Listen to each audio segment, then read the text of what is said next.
2024 के बारे में क्या कहना है आप? पता नहीं छापेंगे कि नहीं, लेकिन उनसे जो मैंने कहा कि भाई आप लोग तो पूरी बात सुनते नहीं, मुड़कट्टा, आपको कुछ चाहिए तो सुन लीजिए। वही हमने कहा कि अभी की जो संसद है, पार्लियामेंट, वो मनुवादी संसद है। इतनी अपनी बनावट में जो संसद पहले कभी मनुवादी नहीं थी, हम उसको हटा करके और बहुजन संसद बनाना चाहते हैं। इसीलिए बहुजन संसद कर रहे हैं। हम लोग कोई पार्टी तो फिलहाल नहीं है, लेकिन संसद का चुनाव करने वाले हम लोग नागरिक हैं, वोटर हैं। इसीलिए हम चाहते हैं कि जो संसद अगली हो वह नाम से ही नहीं, बहुत लोग नाम से भी बहुजन होते हैं, नाम से भी दलित होते हैं, जात से भी बहुजन और दलित होना ही काफी नहीं है, कर्म से, काम से भी हम लोगों को वो दर्शन, वो विचार से लैस जो बहुजन के लिए बोले, जो बहुजन के लिए करे, बहुजन के लिए लड़े, ऐसी संसद बनाने के लिए हम लोग जनता में जनमत तैयार करने के लिए बहुजन संसद कर रहे हैं। और इस तरह का संसद हम लोग पूरे बिहार में करेंगे। जरूरत पड़ी तो दिल्ली तक भी जाएंगे हम लोग। लेकिन भाई इसके एक शर्त है। इसीलिए हम लोगों ने ये किया कि ऑल इंडिया पसमानदा मुस्लिम महाज और सामाजिक न्याय आंदोलन बिहार की तरफ से हम लोगों ने एक सम्मेलन बुलाया। दूसरे और कई छोटे मोटे संगठनों ने, विचारवान लोगों ने इसका समर्थन किया है। यह अच्छी बात है, वो इसमें भी शिरकत किए हैं, यह भी अच्छी बात है। लेकिन ये जब तक सभी देश के जो बहुजन हैं, सभी मजहबों के जो बहुजन हैं, सभी जातियों के जो बहुजन हैं, उसी को हम कहते हैं, उर्दू और फारसी की जबान में हम पसमानदा कहते हैं।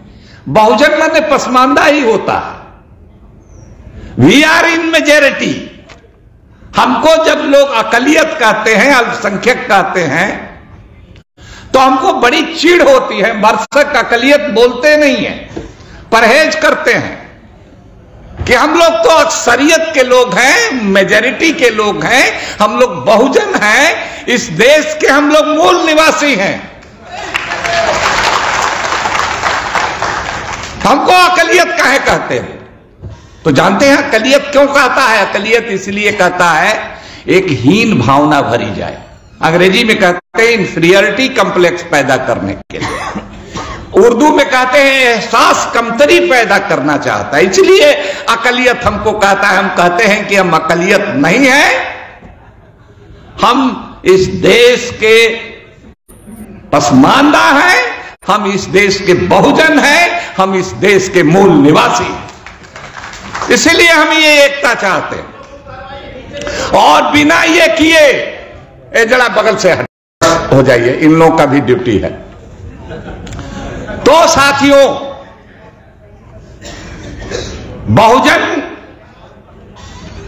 माने पीछे छुटे हुए लोग, जिन्हें ढकेल के पीछे कर दिया गया, वही बहुजन, वही पसमानदा है, वही बहुजन है। तो हम लोग एकता बना रहे हैं। और इसी एकता को तोड़ने के लिए जो मुट्ठी भर लोग होते हैं, बहुजन पर हुकूमत करते हैं, सर पर बैठकर पेशाब करते हैं, तो इसी ताकत पर कि हम लोगों को जातियों में बांट करके रखते हैं, हम लोगों को धर्म के आधार पर बांट करके रखते हैं। इसीलिए बाबा साहब ने शेड्यूल कास्ट, शेड्यूल ट्राइब बनाया, इसीलिए मंडल साहब ने अन्य पिछड़ा वर्ग कहा। उसी को हम उर्दू जबान में उसी बात में राग मिला के हमने कहा कि हम पसमानदा हैं, हम अकलियत नहीं है, हम पसमानदा हैं।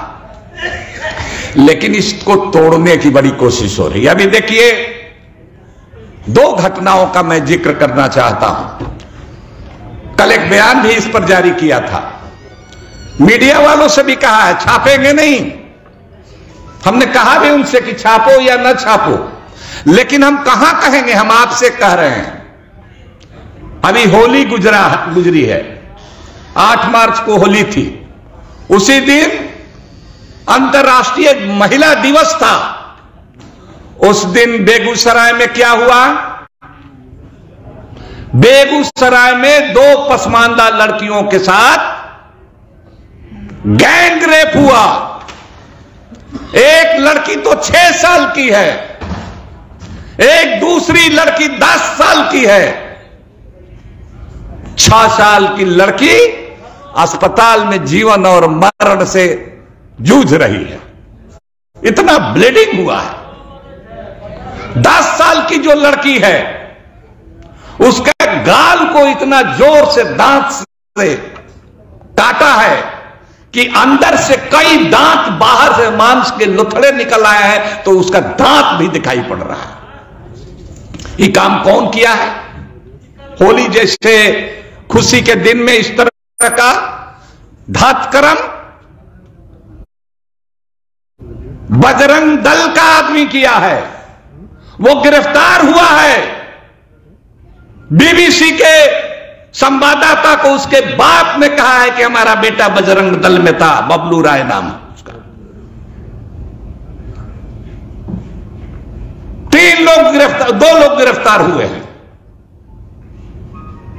उसी 8 तारीख को सारण जिला में जो सिवान के 2 लड़के थे, चचा और भतीजा आ रहे थे, उसको पकड़ करके कहा कि ये मांस लेकर के जा रहा है, वो मांस लेके जा रहा है। कुछ मिला नहीं, कुछ बरामद नहीं हुआ, लेकिन मारते मारते अधमरा कर दिया। चचा को तो इतना पीटा कि उसकी मौत ही हो गई। भतीजा किसी तरह से भाग कर गया। वहां भी 3, एक शर्मा जी हैं, एक सिंह साहब हैं, एक साहू जी हैं, पकड़े गए हैं, गिरफ्तार किए गए हैं। और वहां भी बजरंग दल के लोग हैं। कल हमारी बात हो रही थी, साहेबपुर कमाल थाने की बात है, वो लोग रो रहे थे बेगूसराय वाले, और कह रहे थे कि सर हम लोग गांव छोड़ के भागना चाहते हैं। हमने कहा कि मुखिया को बुलाओ और कुछ समझदार लोगों को बुलाओ। और हमने उन लोगों से कहा है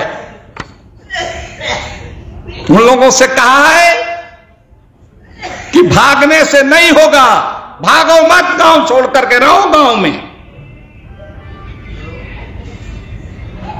कैसे होगा? तो हमने कहा है उनको कि फन कुचलने का हुनर सीखिए जनाब, फन कुचलने का हुनर सीखिए जनाब। सांप के डर से जंगल नहीं छोड़ा करते, सांप के डर से जंगल नहीं छोड़ा करते। भागना इलाज नहीं है। कई लोग आते हैं कि ये देश रहने लायक नहीं है, हम लोग भाग जाना चाहते हैं विदेश। हमने कहा कि नहीं, लड़ना होगा, शहादत देनी होगी, अड़ना होगा, मरने के लिए तैयार रहना होगा। हम सरकार से भी कहना चाहते हैं, कुछ गिरफ्तारियां हुई है, अच्छी बात है, लेकिन हम कहना चाहते हैं यहां के मुख्यमंत्री जी से और उनके पार्टनर उप मुख्यमंत्री जी से कि यह सिर्फ लॉ एंड ऑर्डर का सवाल नहीं है, यह उस जहरीली मानसिकता का सवाल है जिससे लड़ने के लिए सिर्फ एसपी और डीएम और थानेदार और बीडीओ से यह मसला हल होने वाला नहीं है। इसको पॉलिटिकली रिजॉल्व करना पड़ेगा। यह राजनीतिक बीमारी है, इसका इलाज राजनीतिक है। आप लड़िए, जहां दलितों की बात होती है, जहां पिछड़ों की बात होती है। चुनाव के लिए आप कर लेते हैं, A to Z कर लीजिए, बहुजन से सर्वजन कर लीजिए। कितना वोट मिलता है? वोट यही दलित, पिछड़ा और पसमानदा मुसलमान देता है। लेकिन उसकी मॉब लिंचिंग होती है, उसके साथ गैंग रेप होता है, तो सिर्फ आप डीएम और एसपी के हवा भरोसे मत बैठिए। आपको सामने आना होगा, सामने आना होगा। इसलिए ये बहुजन संशोधन हो रहा है। जहां दलितों पर, जहां पिछड़ों पर सब कुछ लूट गया भाई इस देश में। अब ये जमहूरियत कागज में है, संविधान कागज में रह गया है, उसको भी मिटाना चाहता है किसी साथी ने। ठीक कहा। आप कहां सोए हुए हैं? आरक्षण का बंटाधार हो गया। अब कहां सोए हुए हैं? तो ये सब सवाल है। हम जहां सांप्रदायिक ताकतों से, हमारा ऑल इंडिया पसमानदा मुस्लिम महाज जो है, वो हिंदू सांप्रदायिक जो लोग हैं, चाहे वो मुसलमानों में सांप्रदायिक लोग हैं, और वो चाहे आरएसएस हो, चाहे बीजेपी हो, चाहे ओवैसी हो, चाहे बुखारी जैसे लोग हों, इन लोगों की सियासत के हम लोग खिलाफ शुरू से रहे हैं, अपने जन्म काल से रहे हैं। लड़ते रहेंगे। हम लोग भागने वाले नहीं हैं। लेकिन हम लोग जो सामाजिक न्याय धारा की जो पार्टियां हैं, जो सेकुलर पार्टियां हैं, सिर्फ ट्वीट कर देने से, सिर्फ एक बयान दे देने से, या जहां हुकूमत है वहां 5 दिखा गिरफ्तारी कर देने से ये जहर खत्म होने वाला नहीं है। तो इसलिए हमारी लड़ाई है। हमें तमीज है कि हमारा मुख्य दुश्मन किससे है। 24 हो या और कोई विधानसभा का चुनाव हो, सब में किसी से भी कम हमारे अंदर, हम लोगों के अंदर तमीज नहीं है। हम लोग जानते हैं और उस तरह से करते हैं। लेकिन हम लोगों के सवाल पर देखते हैं सन्नाटा। बीजेपी की बात समझ में आती है। आप देखते हैं, एक कोई मर्डर हुआ या ये हुआ, गलत है। किसी का हो, अगड़े का, पिछड़ा का, किसी का मर्डर हो, डकैती हो, सब गलत है। उसको लेकर के तो बीजेपी के लोग बड़ा बड़ा बयान देते हैं। और इतनी बड़ी घटना हुई और बजरंग दल के लोग, आरएसएस, बीजेपी से जुड़े हुए लोग ये घटना कर रहे हैं, उनका बयान तो नहीं आएगा, ये हम समझते हैं। लेकिन ये जो हमारे सेकुलर पार्टियां हैं, वो क्यों नहीं पॉलिटिकली खड़ा होती हैं? उनके पार्टियों के कार्यकर्ता जो दलित मारे जा रहे हैं, जो आदिवासियों को मारा जा रहा है। मॉब लिंचिंग में खाली मुसलमानों की हत्या हुई है इस देश में, आदिवासी भी मारे गए हैं, महिलाओं को डाइन कह करके मारा जाता है, गरीब लोगों को मारा जाता है, बुलडोजर चलता है। हिंदू हो, मुसलमान हो, फुटपाथ पर रहने वाले जो गरीब गुरबा लोग हैं, उन्हीं के साथ होता है। ये जो आपको बेगूसराय में हुआ है, या ये जो आपको सारण जिला में हुआ है, मॉब लिंचिंग की घटना जो हुई है, गैंग रेप हुआ है, ये निहायत गरीब लोग हैं, फुटपाथ पर रहने वाले लोग हैं। किसी मजहब का आदमी हो, उसके पास ताकत है, पैसे की ताकत है, अच्छा मकान है, गाड़ी है, रेयर होता है उसके साथ घटना। जो भी कोई प्राकृतिक आपदा हो या मैन मेड कोई मुसीबत हो, सरकार दमन करे, तो उसके सबसे ज्यादा शिकार यही गरीब गुरबा लोग होते हैं। लेकिन हम मुसलमान भाइयों से भी कहना चाहते हैं, खास करके अपना पसमानदा मुसलमानों से कहते हैं, दलितों के अंदर, अति पिछड़ों के अंदर अगर बीजेपी आरएसएस का पैठ नहीं है, तो 19 के चुनाव में पूरे अपोजिशन का सफाया कैसे हो गया? एक आदमी भी नहीं जीता। अगर एक जीता किशनगंज में तो उसकी कोई महत्ता नहीं है। वहां तो 60% मुसलमानों का अलग वोट है। अगर एक कांग्रेस का उम्मीदवार कोई जावेद साहब हैं, अगर एमपी में जीत जाते हैं तो क्या है?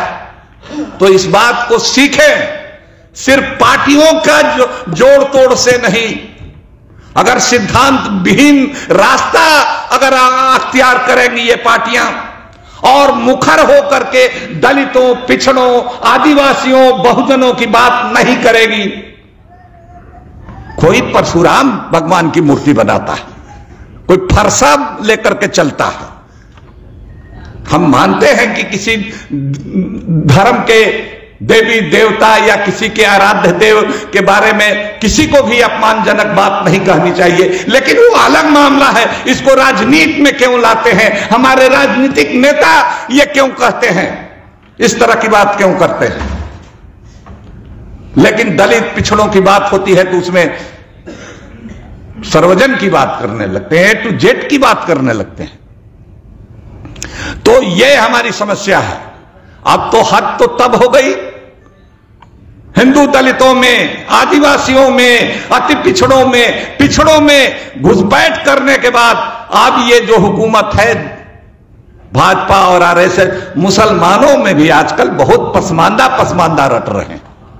मोदी जी देखिए, हमारे लोग डर रहे हैं। लक्ष्मण यादव जी से मैं यही कह रहा था, वो भी हमारी बात से सहमत है कि भाई बीजेपी जो एक तरह से माना जाता है कि उसकी पूरी सियासत की बुनियाद ही है मुसलमानों का विरोध, वो अब मुसलमानों का जो बड़ा हिस्सा है 85%, उसको लुभाने के लिए, उसमें घुसपैठ करने के लिए पसमानदा स्नेह की बात कर रहे हैं। पसमानदा से मिलो जुलो, उनके दुख दर्द का घर घर ये लोग घूम रहे हैं, बहुरूपिया लोग। और जिनको हम लोग वोट देते हैं, जिनके लिए हम लोग मरते हैं, लड़ते हैं, उनके लिए, उनके मुंह से यह नहीं निकलता है। अरे भाई, पसमानदा नाम का तो कोई धर्म नहीं है, पसमानदा नाम की कोई जाति नहीं, एक जमात है, उसमें हिंदू भी है, मुसलमान भी है, सिख भी है, ईसाई है। अगर हम उर्दू में कहेंगे उस बात को तो पसमानदा कहेंगे, आप हिंदी में कहेंगे तो बहुजन कहेंगे। तो ये शब्द बोलने में क्या ऐतराज है?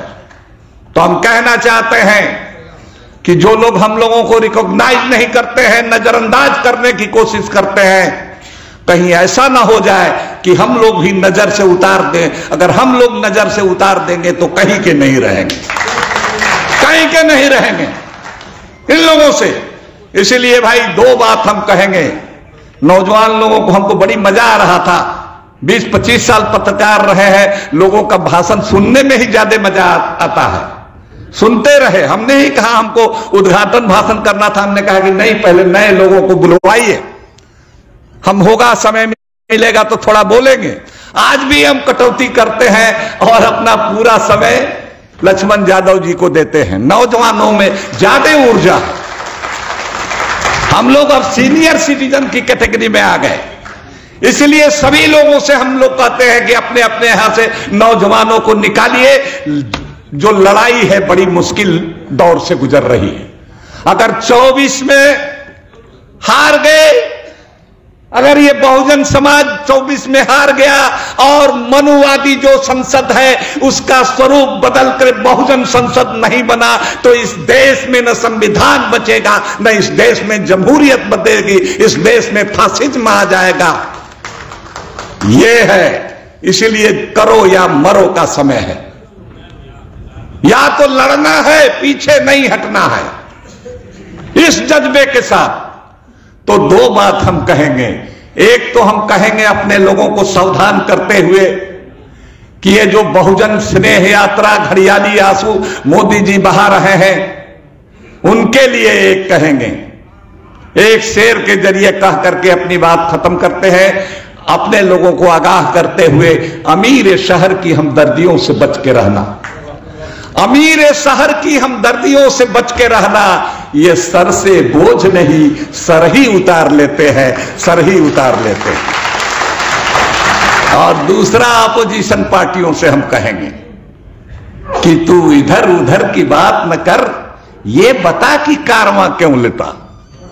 अरे भाई हम तो तुम्ही को जानते हैं, तुम्ही को वोट करते हैं, लेकिन हम हमारा कारवां क्यों लुट रहा है? तो उनको कहते हैं कि तू इधर उधर की बात न कर, ये बता कि कारवां क्यों लुटा। मुझे शेर की अगली लाइन है, मुझे रहजनों से गिला नहीं, लेकिन हम इसको बदल रहे हैं, मुझे रहजनों से तो गिला है, तू इधर उधर की बात न कर, ये बता कि कारवां क्यों लुटा। मुझे रहजनों से तो गिला है, मगर तुम्हारी रहबरी का भी सवाल है, तुम्हारी रहबरी का सवाल है, तुम्हारे नेतृत्व पर भी हम सवाल उठा रहे हैं। उसकी कमजोरियों को दूर दूर कर हमारी कंस्ट्रक्टिव आलोचना है। जो अपोजिशन की पार्टियां हैं, कंस्ट्रक्टिव आलोचना है। कई साथियों ने कहा ये जो सुप्रीम कोर्ट पर कब्जा, रिजर्व बैंक पर कब्जा, इलेक्शन कमीशन पर कब्जा, पार्लियामेंट तो मनुवादी हो ही गया है, सारी संवैधानिक संस्थाओं पर कब्जा, ईडी, इनकम टैक्स, सीबीआई का इस्तेमाल, ये सब ठीक है। हमने तो कहा, मीडिया वाले छापते नहीं, आज भी हमने कहा कि अरे भाई उसका क्या कहना है, वो तो हुकुम का फरिश्ता है, बिना रीढ़ की हड्डी वाला लोग है। जो आईएएस आईपीएस आजकल हो रहा है, असल बात यह है कि सुप्रीम कोर्ट ने यह कह दिया कि जो ईडी का डायरेक्टर है उसकी बहाली ही गलत है, गैर संवैधानिक है। तो उस ईडी के डायरेक्टर के निर्देश पर जितनी कार्रवाइयां हो रही हैं वो अपने आप में संवैधानिक है। कोई गैरतमंद सरकार होती, कोई गैरतमंद कोई अफसर होता, ईडी का जो डायरेक्टर है फौरन उसको इस्तीफा करना चाहिए था। सरकार को इस्तीफा नहीं करता तो सरकार को उसको हटाना था। जो भी प्रक्रिया हो, राष्ट्रपति से भी हटवाने की जरूरत हो तो राष्ट्रपति से कह करके हटवाना चाहिए, लेकिन वो तो मानने वाले नहीं है। उनका तो अडानी का प्रेम उनके सर पर सवार है, तो अडानी भी कह रहा है हम तो डूबेंगे सनम, तुमको भी ले डूबेंगे। अडानी ने भी लगता है इतना ऐसा प्रेम है, और ये नाजायज प्रेम का रिश्ता का इसी तरह का अंजाम होता है कि हम तो डूबेंगे सनम, तुमको भी ले डूबेंगे। ये अडानी तो जाएगा ही, ये मोदी को भी ले डूबेगा, और इसके लिए हम लोगों को तैयार रहना है, निराशावादी नहीं होना है। कोई भी अत्ताई, कोई भी जो जुल्म करने वाला है, जाति करने वाला है, उसकी एक मियाद होती है, और वो मियाद शायद 24 में पूरा होने वाली है। तो इसलिए हिम्मत के साथ, हौसले के साथ हमको लड़ने के लिए तैयार रहना है, और अपना एजेंडा को, अपने एजेंडा को बढ़ाते रहना है। बहुत बहुत धन्यवाद।